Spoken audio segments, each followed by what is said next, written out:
jusqu'à la finale de Ligue des Champions et uniquement sur ma chaîne, 15 € en cash offert et votre premier dépôt doublé avec le lien en description. Les amis, bienvenue, j'espère que vous allez tous très bien, que tout le monde va très bien. Très content de vous retrouver pour une nouvelle vidéo et encore une fois, mais qu'est-ce qu'on a vu ce soir? Qu'est-ce que c'est que ce sport, que cette compétition?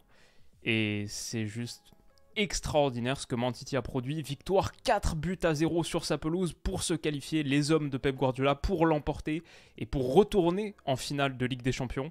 Ils sont de retour sur la plus haute marche du football européen. Et ils auront l'opportunité contre l'Inter Milan peut-être d'aller chercher leur premier titre européen. Le Real a baissé pavillon et il y a tellement de choses à dire sur ce match. Je ne sais pas combien de temps elle va durer cette vidéo, peut-être 20-30 minutes. Et on va faire le résumé tactique comme d'habitude. Peut-être je peux vous faire mon analyse. Voilà, on voit 4-0, doublé de Bernardo Silva en première période, 2 buts dans chaque mi-temps, doublé d'Akanji, enfin but d'Akanji et d'Eder Militao contre son camp surtout je pense, et Julian Alvarez donc dans le temps additionnel, victoire 4-0, qualification 5-1. Un succès nettement mérité. Et si je dois d'abord faire commencer un petit peu par la conclusion, ce que j'ai envie de dire, c'est qu'on est habitué.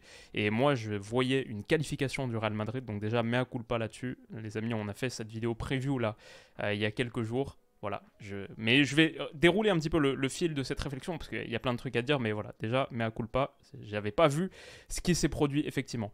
Ma sensation, c'est que le Real Madrid nous a toujours habitués à savoir allumer, voire rallumer les petites braises qui sommeillent dans un match pour l'emporter dans la folie, même quand ils sont menés, même quand ils ont été dominés sur une partie du temps. C'est ce qu'on avait vu un petit peu au match aller sur la première demi-heure, c'est ce qu'on a vu bien sûr toute la campagne de l'année dernière. Le Real Madrid s'est soufflé sur des petites braises et installé de la folie dans un match parce qu'ils sont très peu atteints, stressés en général, par un score qui n'est pas en leur faveur sur un début de match.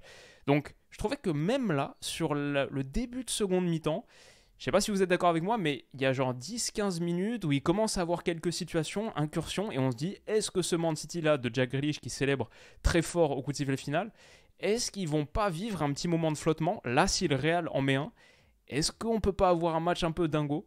Et là, la réalité, évidemment, c'est que non, ils ont jamais pu marquer ce premier but. Et je pense, voilà, les braises étaient trop tièdes. Les braises étaient trop légères. Et les braises, elles sont quasiment inexistantes quand la lune bleue de Man City, cette fameuse Blue Moon, a déclenché un raz-de-marée total. Moi, j'ai vu un tsunami de Man City. La réalité, c'est que pour le Real Madrid, c'était trop difficile parce que c'était trop tard et parce qu'en face, c'est juste trop fort.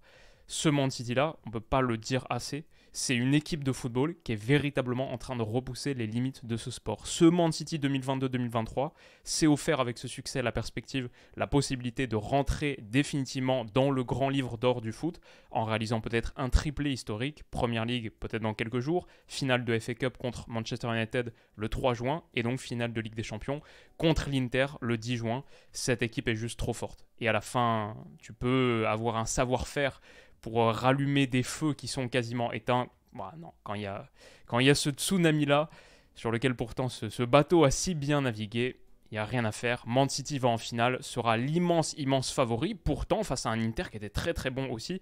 Et si j'ai sorti cette petite image, c'est parce que c'est la miniature d'une vidéo qui va sortir dans 2 jours. Et avec Stan, on va revenir justement sur cette finale. Qu'est-ce qu'on en pense là? Nos réactions un petit peu à chaud, ça arrive très vite. Mais donc voilà, je voulais faire ce mea culpa sur le prono, c'est aussi pour ça que j'ai mis cette image. Désolé. Et commencer, parler de cette rencontre. Qu'est-ce qui s'est produit?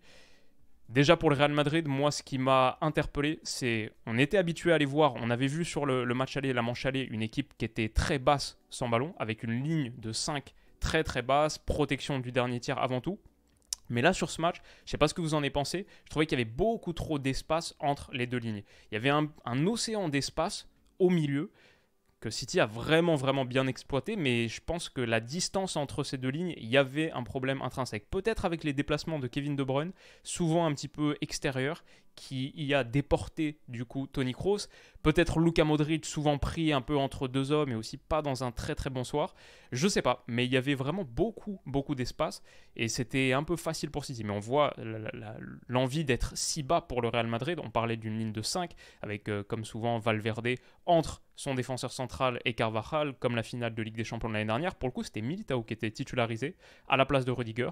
Bon, il marque un but contre son camp, donc dur de dire que ça a payé et Erling Haaland a eu un petit peu plus d'opportunités en début de match. Je ne sais pas si le match se joue là-dessus. Il y a une 3 classes d'écart entre les deux formations sur leur production. Mais voilà, regardez cette ligne de 5 classiquement. Là, c'est même une ligne de 6. On la voit bien, malgré mon visage là, qui gêne pas trop.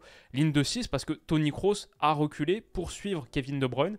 Et encore une fois, je pense qu'à travers cette manipulation de l'espace, City, comme toujours, dans son 3-2-5, le trio défensif, le double pivot Stones-Rodri et ensuite beaucoup de mobilité, de fluidité sur les joueurs offensifs, a très bien manipulé cet espace. Aussi, je pense, l'approche du Real Madrid, c'était on va être bas dès le départ, et peut-être qu'à l'extérieur, c'est plus difficile. À l'extérieur, dans un contexte de jeu et d'ambiance, d'atmosphère qui est très favorable à City, franchement, il y avait une bonne ambiance à l'Etihad. Un peu comme souvent en vrai sur les grandes soirées européennes, quand ça chauffe, ça peut atteindre un certain volume, et j'ai trouvé City... ils en ont profité, en tout cas ils ont été très bons dans le dernier tiers pour trouver des petits espaces. Ce qui avait vraiment manqué au match aller, leur capacité à trouver du petit jeu dans les petits espaces pour trouver ces décalages, pour trouver ces ouvertures. Là, on le voit, Jack Grealish, qui était dans un très bon soir, j'ai trouvé, face à Carvajal, bien meilleur qu'à l'aller. Il était moins bousculé, moins menacé physiquement, et franchement, il a passé quelques dribbles. Là, le petit ballon qu'il met pour Gundogan, voilà, ces petites poches d'espace-là que City a réussi à trouver. Tout de suite, moi je vois ça au bout de 5, 10, 15 minutes et on se dit que la soirée va être longue peut-être pour le Real Madrid. Après, on n'a jamais envie de les juger trop vite parce qu'on sait que ce Real, ils sont toujours capables de réagir, de rebondir. Comme j'en parlais dans la preview, c'est un peu le bad boy, le mauvais élève capable d'être au fond de la classe, de rien réviser, rien bosser et à la fin, de quand même s'en sortir, voire très bien avec brio parce qu'ils rebondissent, parce que mentalement, etc. Donc voilà, moi je vois ça, j'ai pas envie de les juger trop vite, mais je me dis waouh, ils sont quand même très bas. C'est quand même beaucoup plus facile de naviguer dans les petits espaces qu'ils laissent dans leur surface de réparation et aussi, je vois beaucoup trop d'espace entre ces deux lignes. Comme je l'ai dit, on le voit ici, regardez ça c'est pas normal. L'incursion avec ballon de John Stones, on voit le trio de défenseurs centraux, ce double pivot Stones-Rodri et Stones, hop, qui peut percer cette première ligne, mais si faible, si friable. Luka Modric, encore une fois, il est un petit peu pris entre deux gars.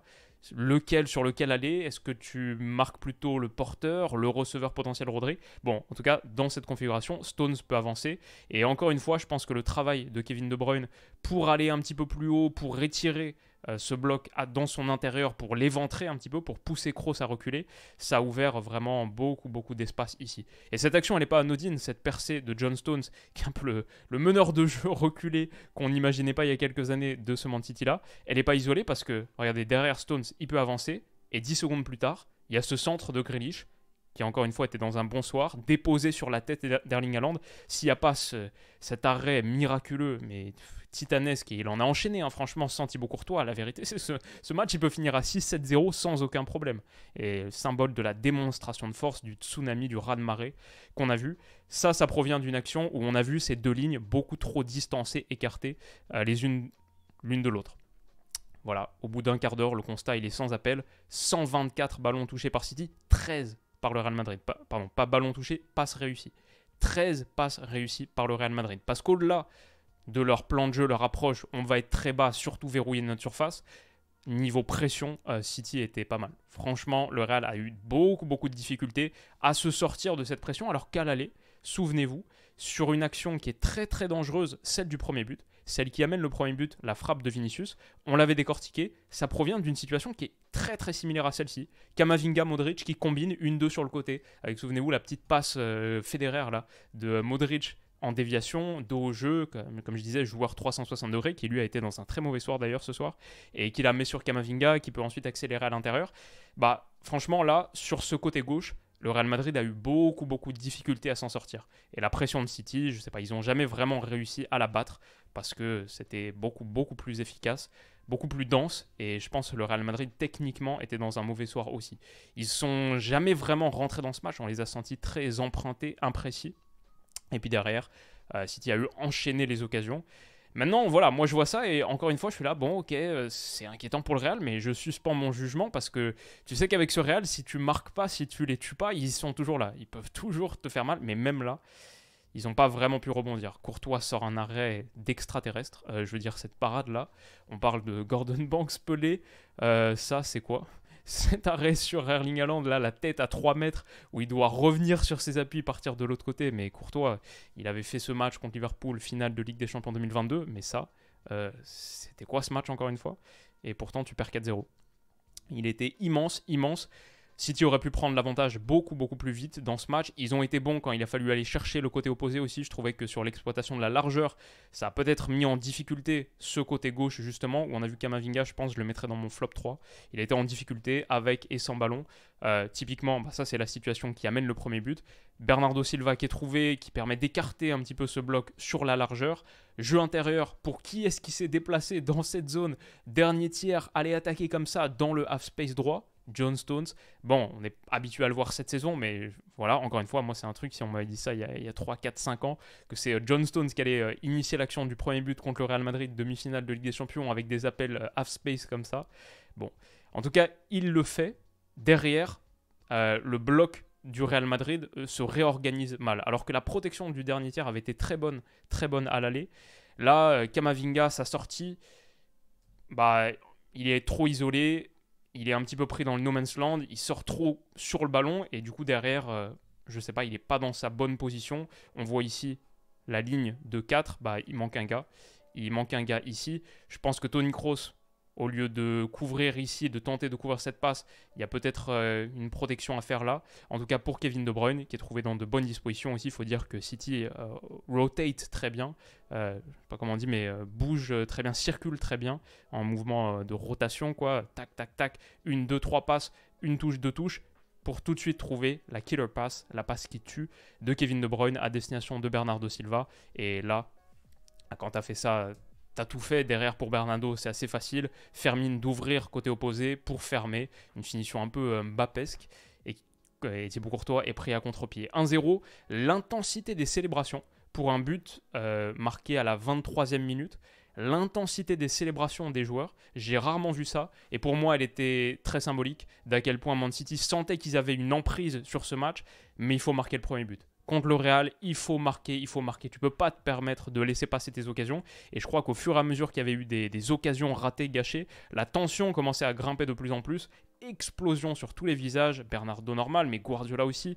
Je l'ai rarement vu dans cet état. Jack Grealish, je veux dire, cette image-là, c'est voilà, normal. Tu marques un but, tu célèbres. Mais j'ai vu des célébrations qui, pour moi, expriment, voire trahissent quelque chose. Il y avait une tension latente très très forte. Et il y a un sens aussi, bien sûr, la sensation d'avoir rendez-vous avec l'histoire, rendez-vous avec sa destinée. Ce match, c'est le match le plus important de la saison de City. C'est celui qui te permet d'entretenir le rêve, de réaliser ce que ce club cherche à faire depuis plus d'une décennie maintenant. Bon, derrière la réaction au moment du but, le ralenti, on voit Vinicius qui demande à Carlo, mais il faut qu'on s'ajuste, il faut qu'on change quelque chose, et le Real a été sans réponse, il faut le dire. Moi, Carlo Ancelotti est un de mes coachs préférés, vous le savez. Le Real Madrid, tactiquement, ça a été un naufrage absolu ce soir. Pas du tout à la hauteur de la situation et sans réponse. Face à la domination, face au raz-de-marée de Man City. Pourtant, et ça c'est dingue aussi, sur rien du tout. On parle de braise tout à l'heure. Qu'est-ce qui est en dessous d'une braise? Une étincelle.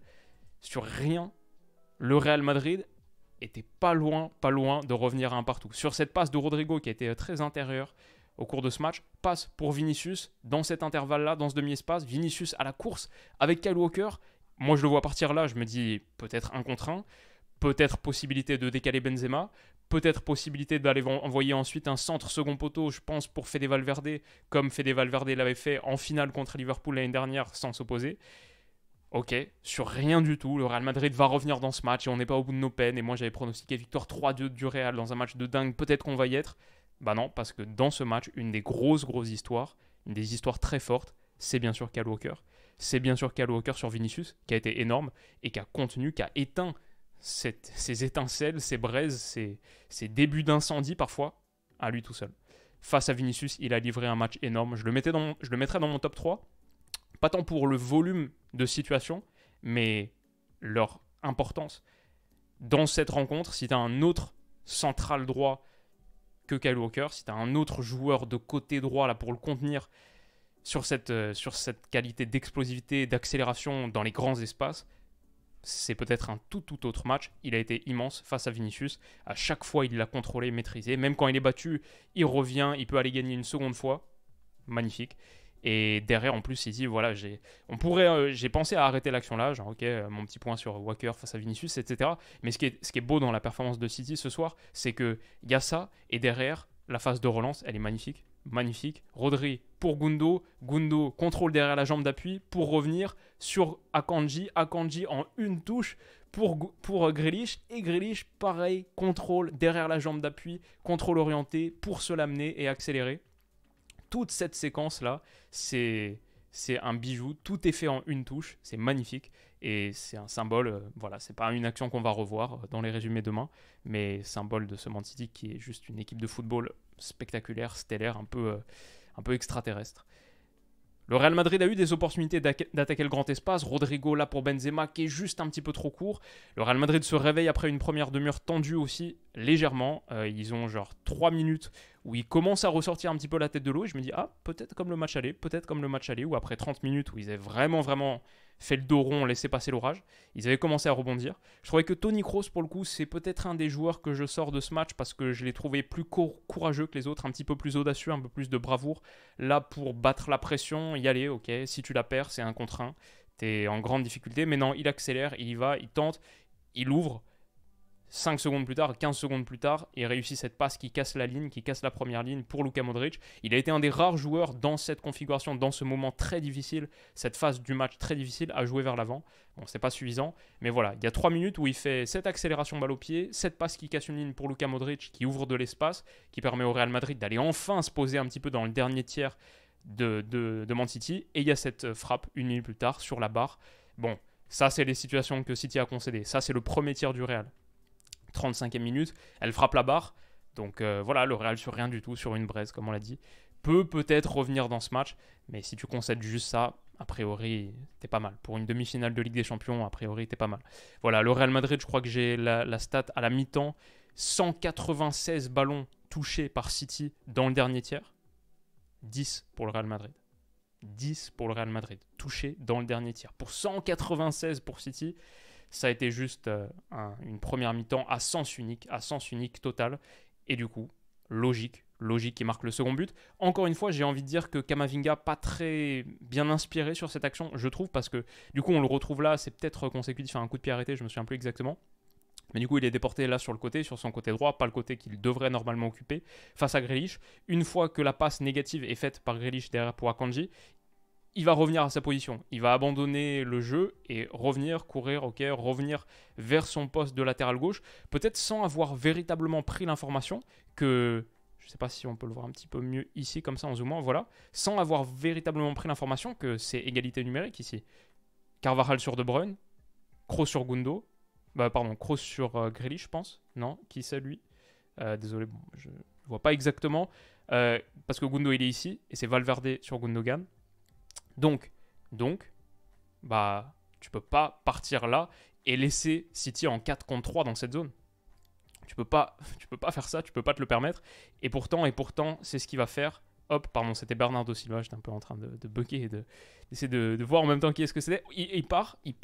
Il va vers son côté gauche et derrière, Grealish peut accélérer, il n'y a plus personne. Je pense que ça, c'est une vraie erreur d'inexpérience. Le fait de faire ça sans avoir pris conscience de la situation, c'est une vraie erreur parce que du coup, Grealish peut se retrouver avec une grosse poche d'espace à attaquer. Camavinga qui est préoccupé par le fait de retrouver sa position à déserter la zone vitale, celle avec ballon. Grealish peut accélérer, à souligner le bon déplacement de Gundogan aussi, ses courses half-space, toujours classique des équipes Guardiola, mais Gundogan les fait à merveille.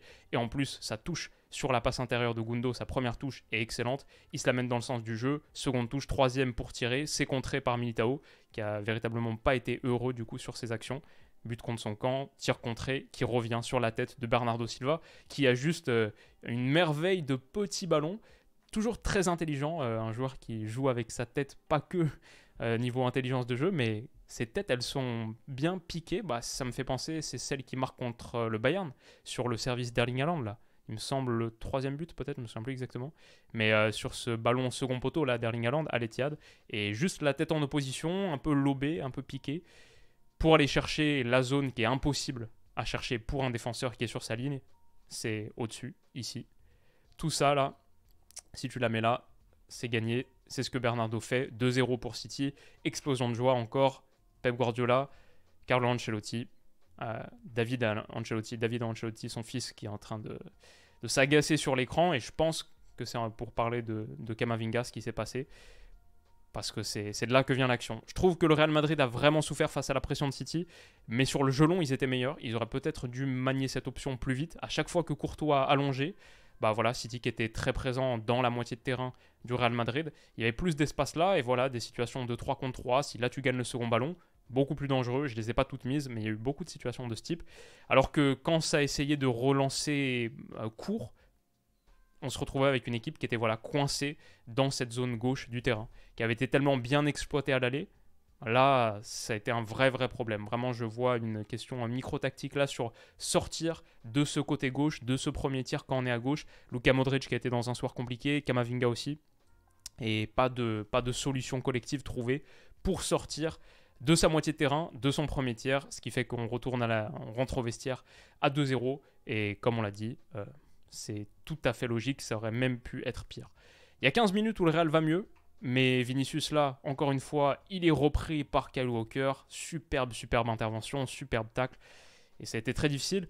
Je pense que le Real a été mieux quand ils ont cherché à allonger, que ce soit plus bas, Courtois tout de suite aller trouver des seconds ballons, etc. Ou alors Luka Modric pour allonger des obliques comme ça. Là, il y avait de l'espace. Carvajal, Benzema, bon, ça donnera rien. Voilà, encore une fois, sur quelques situations, ça c'est la période vraiment 15 minutes où je me dis, si les Real marquent le premier but, enfin leur premier but, le troisième but du match, ouais, bah on sait à quoi ça ressemble la Ligue des Champions, on sait à quoi ça ressemble ces matchs du Real. Man City, même mentalement, est-ce qu'ils nous ont prouvé sur les dernières années qu'ils pouvaient répondre à ces situations un petit peu nerveuses, anxieuses? Je me dis, ils marquent le premier but, ça peut prendre une tournure assez funky. David Alaba, superbe parade d'Ederson, qui lui aussi a fait un beau match sur les quelques interventions qu'il a eu à faire. Mais le Real Madrid, voilà, c'est trop demandé de marquer un but quand tu fournis aussi peu. Finalement, voilà. Peut-être qu'un but, ça aurait changé un petit truc niveau physionomie, comme d'habitude, comme ce que je dis, mais un but, il ne peut pas venir d'absolument nulle part non plus. Et la réalité, City très bien contrôlé, très bien dominé. Encore une fois, le retour de Kyle Walker sur Vinicius, la profondeur très bien maîtrisée. Karim Benzema était dans un soir extrêmement difficile, extrêmement compliqué, j'ai trouvé. Techniquement, beaucoup de ratés. Physiquement, il avait l'air vraiment en peine. C'est aussi ça la différence entre cette campagne et la campagne de l'année dernière. Si la route du Real Madrid s'arrête là en demi-finale, si les champions d'Europe en titre sortent ce soir, c'est aussi parce que Karim Benzema, depuis quelques matchs, c'est quand même plus difficile. Là, repris par Rodri, et derrière, City peut attaquer. Il y a eu vraiment voilà, 15-20 minutes en seconde période où je me dis peut-être. Et après, ça ressemblait trop à un match de basket où le Real restait avec 6-7 joueurs devant, était prêt à encaisser les transitions pour avoir peut-être une petite supériorité numérique quand il se présentait dans le dernier tiers. C'était pas suffisant pour revenir véritablement dans ce match. Erling Haaland n'a pas marqué, il aurait pu, il a eu 3 énormes occasions, dont celle-ci qui est encore une fois stoppée par Thibaut Courtois. Si City accroît son avantage 3-0 sur ce coup franc de Kevin De Bruyne dévié par Akanji puis par Eder Militao, c'est totalement logique. S'il marque le 4e dans la foulée, c'est totalement logique. Et pour une fois, par rapport au match aller où Pep Guardiola n'avait fait aucun changement, à un moment je me suis dit non, il va vraiment le faire. À 2-0, là si ça reste à 2-0, il va vraiment faire 180 minutes avec exactement le même 11. Avec en plus la richesse que City a sur son banc, mais non, il a quand même fait entrer des gars, et ce but en est l'illustration la plus saillante, parce que Riyad Mahrez, très bon petit ballon intérieur, lui qui est entré, pour Phil Foden, lui aussi qui est entré, Phil Foden qui va se retourner, et face au jeu, va mettre un délice de petit ballon dans l'intervalle, entre il me semble Tchouaméni et Rudiger, 2 autres entrants, face à Phil Foden, Riyad Mahrez, et Julian Alvarez, qui lui aussi était entré en cours de match, quelques minutes plus tôt, et va inscrire le 4e but. Haaland n'aura pas marqué, mais lui, oui. 4-0 pour Man City, démonstration de force, tsunami, raz-de-marée. On va s'arrêter là les amis, parce que ça fait déjà 20-25 minutes. Quel match! Et quelle démonstration de force totale pour une équipe qui arrive en finale de Ligue des Champions face à son destin, face à son histoire, en semblant manier toutes les clés nécessaires, à part si, sauf si, cet Inter était la kryptonite de City. Parce que cet Inter, je pense que tactiquement, sur un match, ils nous ont montré qu'ils avaient la capacité à improviser n'importe quel plan de jeu extrêmement bien adapté. Quand on parle de ce Real Madrid qui était bon sur le jeu long, l'Inter d'Edin Dzeko, quand on parle de ce Real Madrid qui a posé des soucis à City quand il cherchait avec du jeu oblique, l'Inter de Simone Inzaghi, la double oblique, on en a parlé combien de fois sur la chaîne cette année. Donc cette finale n'est pas encore jouée, mais évidemment City, cet immense City, arrive comme un très très gros favori. Voilà, après avoir livré un récital. Les amis, qu'est-ce que vous avez pensé de ce match? Faites-moi part de vos impressions. On se retrouve très vite pour plein d'autres vidéos. Encore une fois, désolé pour le prono, la preview. Voilà. La plupart du temps, je me trompe. La plupart du temps, les pronos sont pas bons. J'espère que vous comprenez que c'est pas le but de ces vidéos de donner le bon pronos, plus de faire monter un petit peu l'intensité, le piment avant le match. Mais voilà, je voulais quand même le dire parce que entre prédire une qualification du Real 3-2 dans un match fou et le Real qui prend 4-0 sec à l'Etihad, c'est quand même une autre histoire. Les amis, j'espère que cette vidéo en tout cas vous aura plu. Si c'est le cas, n'hésitez pas à mettre un petit pouce bleu, à vous abonner à la chaîne pour ne pas rater tout ce qui arrive et rendez-vous très très vite. Prenez soin de vous, très bonne nuit et à bientôt. Bisous.